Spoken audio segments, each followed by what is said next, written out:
இன்றே டவுன்லோட் செய்து உங்கள் ஃபேவரட் ஷோக்களை என்ஜாய் பண்ணுங்க. இவளுக்கு என்னாச்சு பங்கஜு? சாரி காயத்ரி, உன் பொண்ணு கன்சீவா இருக்கா.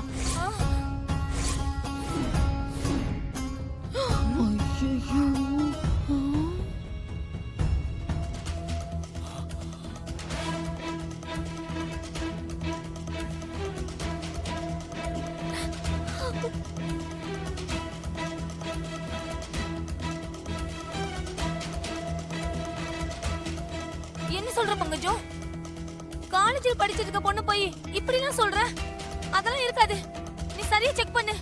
காயத்ரி, நீ என் மேல கோவப்பட எதுவும் இல்ல. எதுவா இருந்தாலும் உன் பொண்ணு கிட்ட கேளு.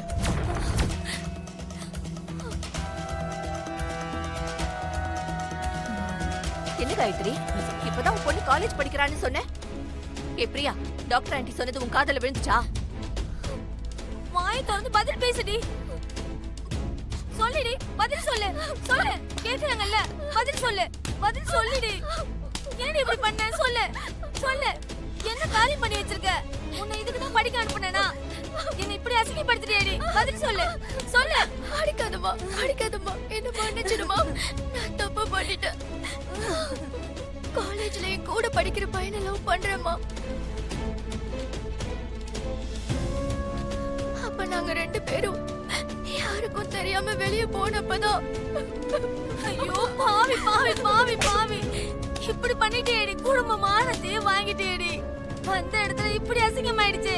என்னால எப்படி வெளியில தலை காட்ட முடியும்? உன்னை பெத்து வளர்த்ததுக்கு எங்களுக்கு இவ்வளவு பெரிய தண்டனையா?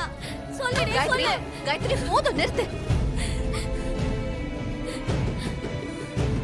படிக்க அனுப்புற பொண்ணு அவ என்ன பண்றா ஏது பண்றான்னு கவனிக்காம விட்டுட்டு இங்க வந்து அடிச்சு என்ன பிரயோஜனம்?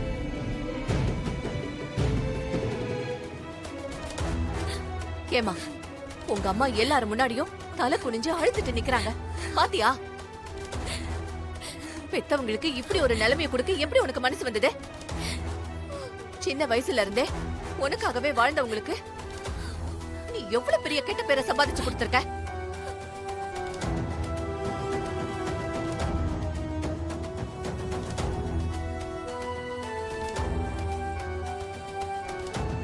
இங்க எல்லாத்துக்கும் ஒரு வயசு இருக்கு பிரியா. உன்னை படிக்க வைக்கிறவங்களுக்கு உன்னை காலத்துல கல்யாணம் பண்ணி வைக்கவும் தெரியும். ஆனா நீ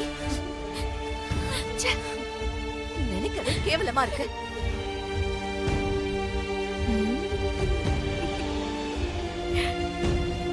நீ பண்ணி வச்ச இந்த கேவலமான காரியத்தினால உங்க அம்மாவால இனிமே வெளியில தலை நிமிர்ந்து நடக்க முடியுமான்னு யோசிச்சு பாரு.